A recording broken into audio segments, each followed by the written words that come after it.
Hello guys and welcome to The Long Shadow of Empire.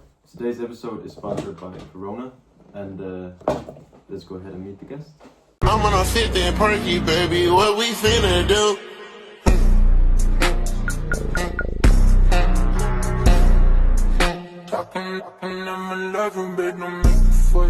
Yes, my name is Reginald Pemberton Hayes.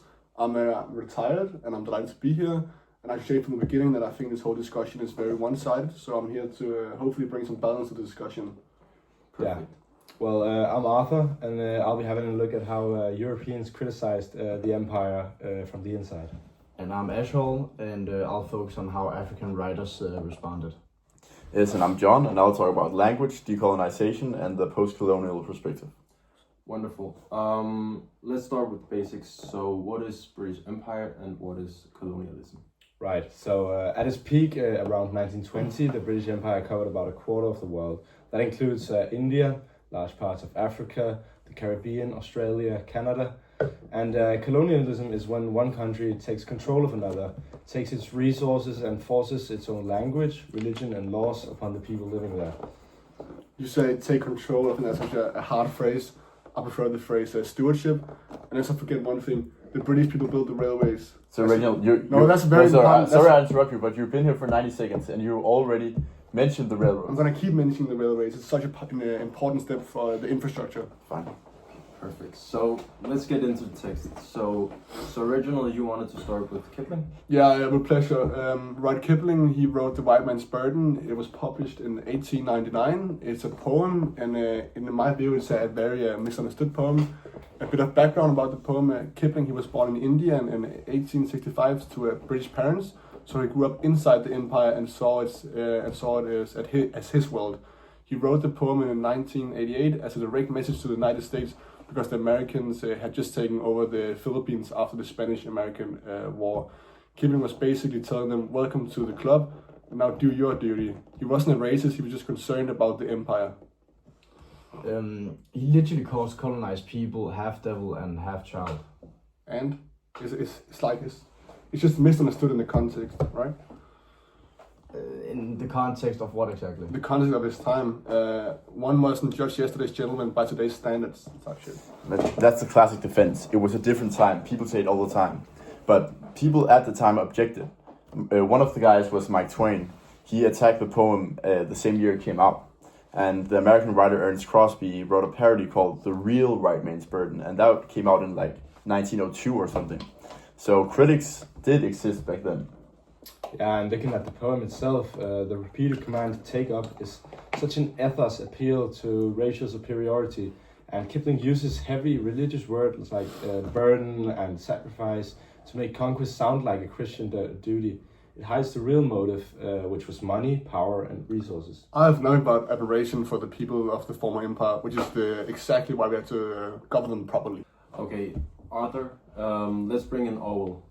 Because not all Europeans agreed with Sir Reginald, even back in 1931. Yeah, exactly. George Orwell's essay, A Hanging from 1931, you could say it was like an autobiographical reportage, I would say.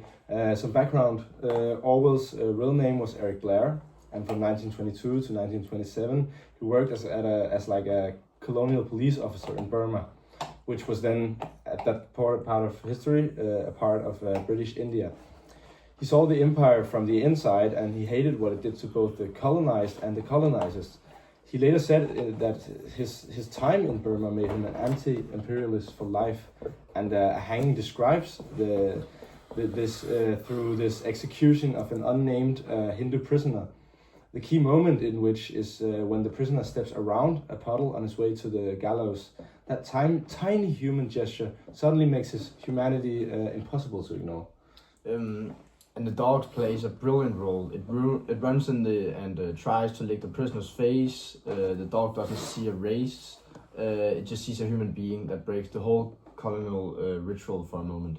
Yeah, and the nervous laughter at the end isn't relief, it's guilt.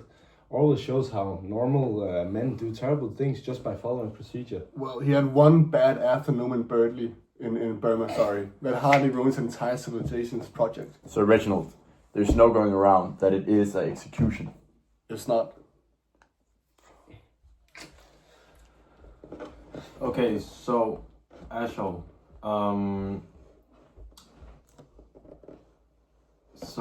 sorry. Ashel, we're still hearing only European voices.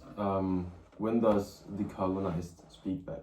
That's a big shift. Chinao Akebe's novel Things Fall Apart from 1958. A bit of background, Akebe was a Nigerian writer born in 1930, and he wrote the book just before Nigeria became independent in 1960. He wrote it because he was angry about how African people were shown in European literature, especially in Joseph Conrad's Heart of Darkness, where Africans are silent and almost animal-alike. Akebe wanted to show African society as it really was, complex, organized, with its own religion, laws, and stories. The title comes from W.B. Yeats' poem, The Second Coming. The book is set in Igbo village of Umofia in the 1890s and follows Okro, a respected warrior who tries to defend his traditions when British missionaries arrive. Yeah, and the narration is clever. I mean, Achebe writes in English, but the voice feels like the native tongue of Igbo. He turns the camera around. Instead of Europeans looking at Africa, it's now the African people looking at the Europeans. In the except we read, Mr. Brown, the missionary, trod softly on Igbo faith and earth respect, but Akbe showed that even gentle colonialism damaged a culture, that school and church work together. Okro's sons Envoy is renamed Isaac and sent to teacher training college. When Okro returns from exile, he mourns for the clan which he saw breaking up and falling apart, and the title becomes Prophecy. Yeah, but actually, you said it yourself, a teacher training college. You see, education was one of the empire's many gifts to the people. A teacher training college that taught Igbo children that their own culture was savage and their own goods were demons. Well, one can make an omelette, right? Reginald, please don't finish that sentence. So, John, could you please pair this with the contemporary poem? Yes, we paired Things Fall Apart with the poem Stolen Home by Kego Onyodo. And a bit about Onyodo, he's a contemporary Nigerian writer. And the poem is about returning home to your country and finding out it isn't your country as it was before anymore.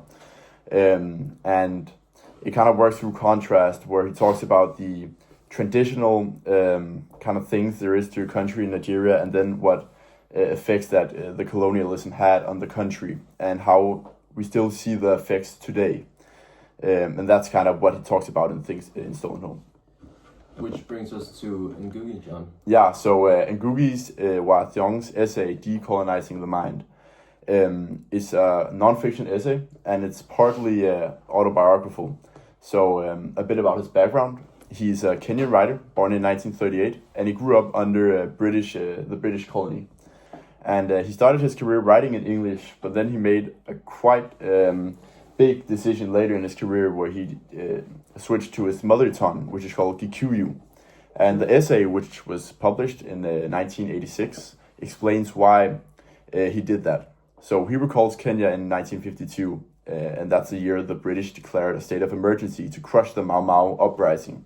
But after that, schools were taken over by the colonial government, and children caught speaking Gikuyu at school were even beaten or forced to wear signs saying, "I am stupid" or "I am a donkey." Yeah, so rhetorically it's quite powerful. I mean, pathos and logos working together. The classmate who got top marks in every subject except for English ended up working as a turnboy at the bus company. And that one story just does more than any statistics could ever do. Yeah, and Ngugi's main point is that political independence, it's not enough. Kenya became free in 1963, but if you still think, write, and learn the colonizer's language, the colonialism continues in your mind. I would think they would be grateful for learning the English language. It's a very useful language around the world. So, original, the whole point of the essay is that gratitude was forced through violence. See, carry on. Okay, so let's bring in the SRO material. White saviorism. Yeah, so this is where Kipling's A White Man's Burden gets a modern echo. White saviorism is the new version of the old civilizing mission. The idea that Western people or NGOs need to rescue people in the global south. It's the same structure, really. The savior is still active and the saved are passive. The savior gets all the credit and nobody asks why the imbalance even existed in the first place. So. You see it in voluntarism, in Hollywood films, in charity ads. The words have changed from burden to development or aid, but the logic Kipling wrote down in 1899 is still alive. I actually sponsored a Negro child. No, do not say that word. Are you a racist or what? I've tried to stop you 10 times already. I'm giving money to the Negroes. How can I be racist? Don't say that word. Guys, let's put this together. Yeah, I should like to register a formal objection to this entire podcast. I'm being called a racist. I'm giving money to a child in Africa. How can that be racist? Yeah, I think. You have to stop. How much further we can go? Yeah, I with, think we have to this stop guy here. here in the So- studio. It's noted but ignored. Thank you guys for watching the podcast, and once again, thank you to Corona for sponsoring today's episode, and thank you to the four guests. Thank you so much, guys. Thanks. Thank you for listening. Bye. Flex up, stretch out, big bands, whoa, whoa. Flex up, stretch out, big bands, whoa, whoa. Flex up, stretch out, big bands, whoa, whoa. Flex up, stretch out, big bands.